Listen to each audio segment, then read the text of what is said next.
Salut tout le monde! Aujourd'hui, je vais vous présenter Chromatopsie de Quentin Zutillon. C'est une bande dessinée qui a été publiée aux éditions Lapin. Les éditions Lapin, j'adore. C'est vraiment des éditions qui sont très pointues, qui font des choses très intéressantes. Ils ont fait notamment Le vrai sexe de la vraie vie de Si, qui est paru en 2 tomes, et les cartes de désaveu qui sont absolument incroyables, vraiment très drôles. Des cartes super mignonnes avec au milieu un petit message absolument dégueulasse écrit dessus.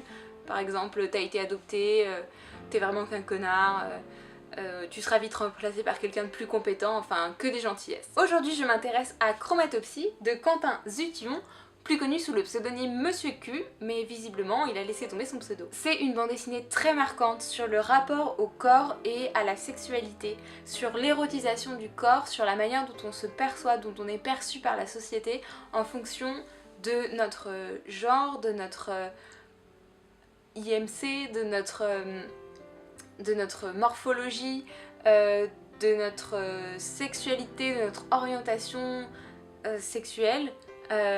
C'est vraiment un travail assez approfondi de recherche sur comment le vécu peut marquer le corps en fait. Et c'est extrêmement intéressant de voir comment il a associé le travail des couleurs à ça. La première chose qu'on peut saluer dans cet album, c'est la diversité qu'il y a dans les personnages représentés. On a vraiment des gens de plusieurs ethnies, avec des morphologies complètement différentes, avec des âges différents. On a vraiment des personnages qui sont tous très riches et qui ressemblent vraiment aux gens qu'on pourrait croiser dans la rue, pas comme dans la plupart des bandes dessinées où les gens ressemblent à des espèces d'idéaux.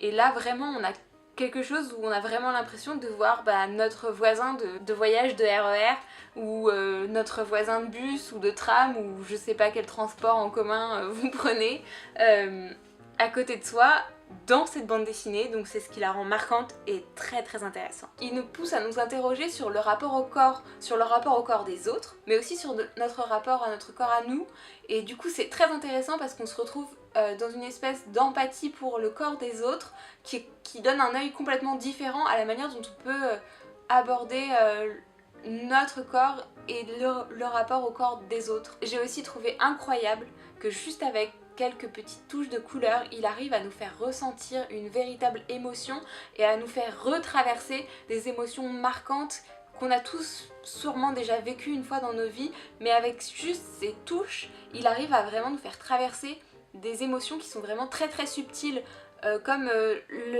ce qu'on peut ressentir quand on est pour la première fois avec quelqu'un dans un rapport intime, ou alors quand on est quitté par quelqu'un ou quand on doit quitter quelqu'un, le cheminement intérieur est complètement retranscrit par les couleurs, l'utilisation des couleurs et surtout la disposition des corps à travers l'espace dans les décors, et ça c'est vraiment très chouette.